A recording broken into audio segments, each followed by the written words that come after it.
Picture a field in defeated Germany in the summer of 1945.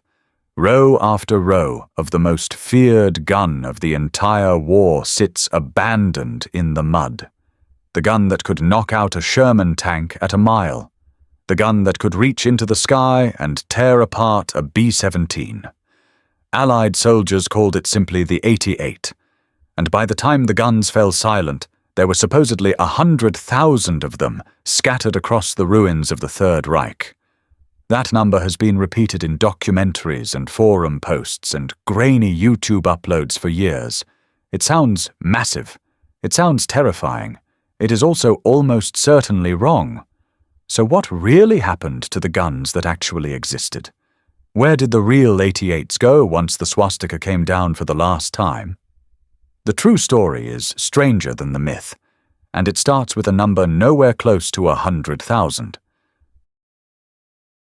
To understand why that number is wrong, you first have to understand what the 88 actually was. Officially, it was called the 8.8 centimeter Flak 18, then the 36, then the 37, then the 41. Each version an improvement on the last. It began life in the late 1920s as a secret project designed in Sweden to dodge the restrictions of the Treaty of Versailles. By the time war broke out, it had become Germany's signature heavy gun. Fast-firing, devastatingly accurate.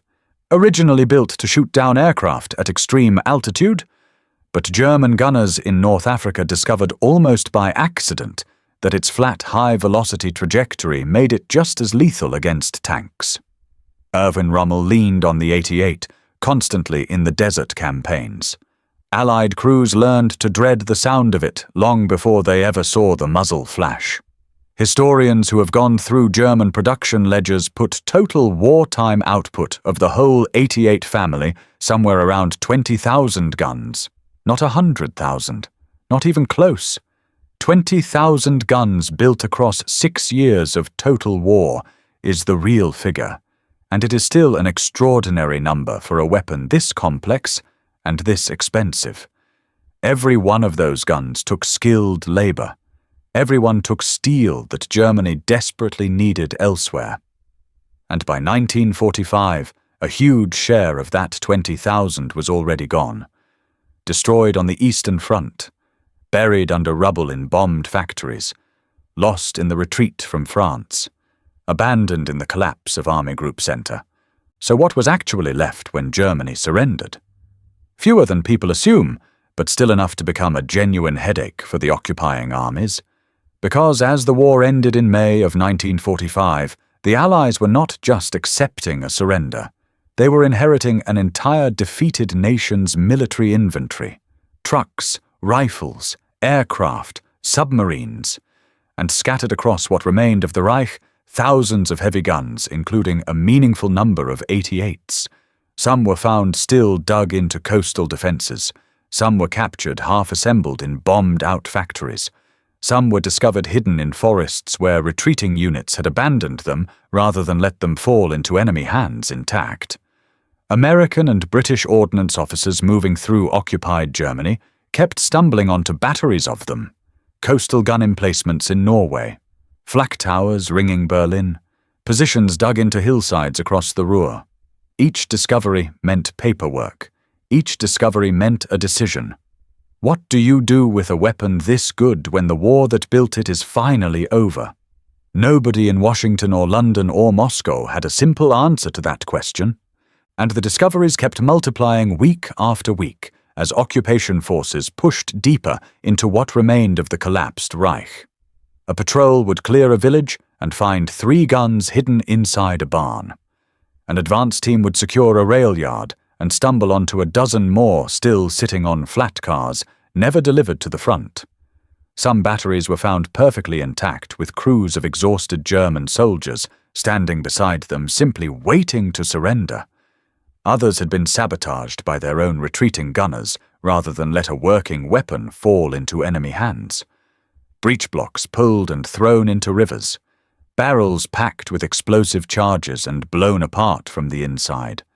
It meant every single discovery had to be individually assessed before anyone could even decide what category it belonged in.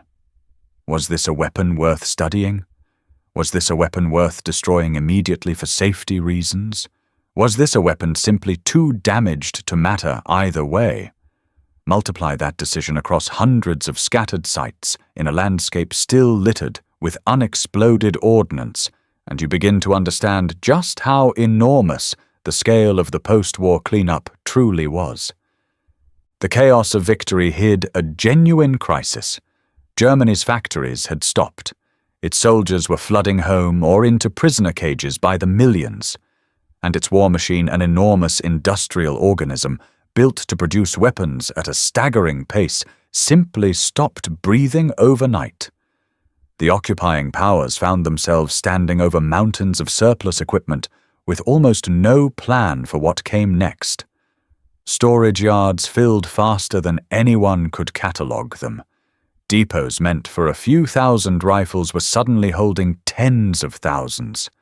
Fuel dumps sat untouched because there was no longer an army left to burn the fuel, and heavy weapons like the 88 presented a very particular problem. You could not just leave a functioning anti-tank gun sitting in a field in a shattered, defeated country. Not when black markets were already forming. Not when questions about Germany's future were still completely unresolved. The Allies had crushed the army that built these guns. Now they had to decide what to do with everything that army left behind. And that decision would not be simple, because three very different victors wanted three very different things.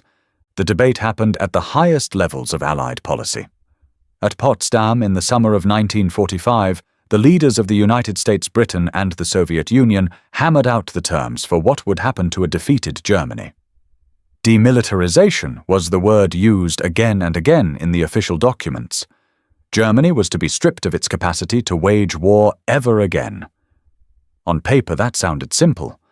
In practice, it meant an enormous logistical and political fight over exactly how to destroy or repurpose a nation's entire arsenal. American ordnance officers wanted to study the best German weapons before anyone destroyed them. The 88, in particular, fascinated engineers back home. Its recoil system, its fire control, its sheer effectiveness against armor had outclassed anything the Allies had fielded for most of the war. British experts wanted their own examples too. Meanwhile, Soviet forces occupying the eastern half of Germany were moving with a very different priority. Reparations. Stalin's government viewed captured German industry and captured German equipment as partial payment for the staggering losses the Soviet Union had suffered. Entire factories were being dismantled bolt by bolt and shipped east. Weapons stockpiles were treated the same way. Not preserved for study. Not handed back to Germans. Simply claimed as the spoils of the most devastating war in human history. 3 armies, 3 agendas, and thousands of surviving 88s caught in the middle of the argument. What actually happened to the surviving guns unfolded differently, depending entirely on which zone they were found in. In the American and British zones, a portion of the captured 88s were pulled aside almost immediately for technical evaluation. Examples were crated up and shipped back across the Atlantic to Aberdeen Proving Ground in Maryland, where American engineers tore them apart piece by piece. They measured the muzzle velocity. They studied the sighting system. They fired captured shells through captured barrels to understand exactly why this gun had terrified tank crews for 6 straight years. That research fed directly into post-war American anti-aircraft and anti-tank gun design. The weapon that killed thousands of Allied soldiers ended up teaching the men who defeated it how to build the next generation of artillery. But evaluation only accounted for a small handful of guns. The overwhelming majority faced a far less glamorous fate. Occupation directives called for the destruction of German war material, and destruction is exactly what happened. Cutting torches, controlled demolitions, guns hauled to collection points and reduced to scrap.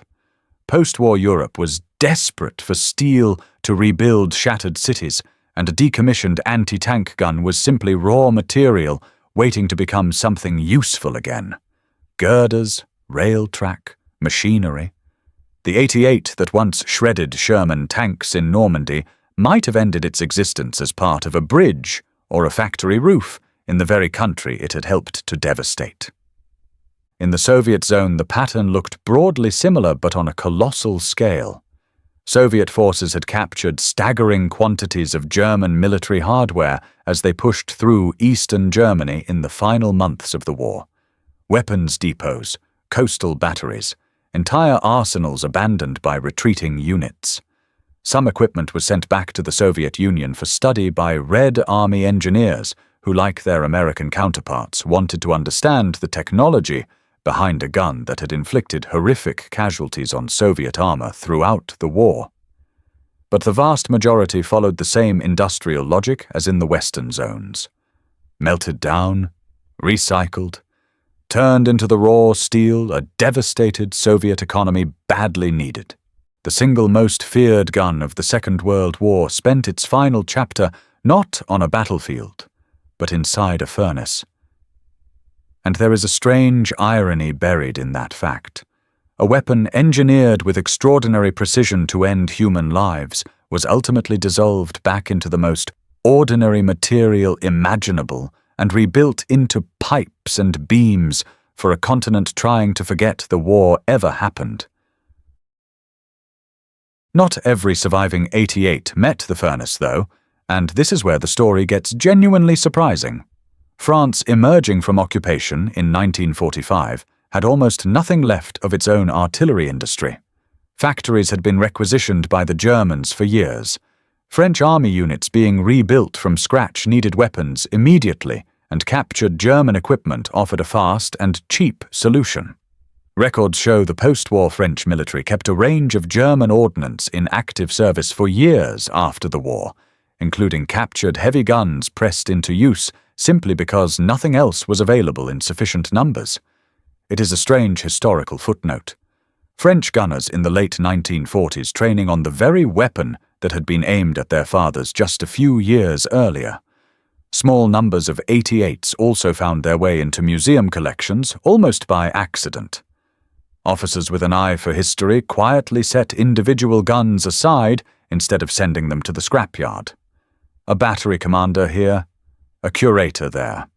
Enough scattered decisions across enough occupation zones that a handful of complete examples survived intact when the overwhelming majority did not. There are lesser-known threads to this story that rarely make it into the popular retelling. One is the sheer scale of the American testing program at Aberdeen, where captured 88s sat alongside Tiger tanks and Me-262 jets as part of one of history's most ambitious weapons intelligence operations. Engineers there produced detailed technical manuals on the gun that are still referenced by historians today. Another is the coastal gun story. Along the Atlantic Wall in occupied Norway and France, entire batteries of heavy guns, including 88 variants, sat in reinforced concrete bunkers built to withstand Allied naval bombardment. Some of those installations were simply too massive and too deeply embedded in the landscape to fully dismantle, and a few sat quietly rusting inside their bunkers for years after the war ended. A third thread involves the black market chaos of 1945 and 1946, when occupation authorities in the crumbling Reich struggled to secure every weapons depot before local militias or opportunists could get to them first.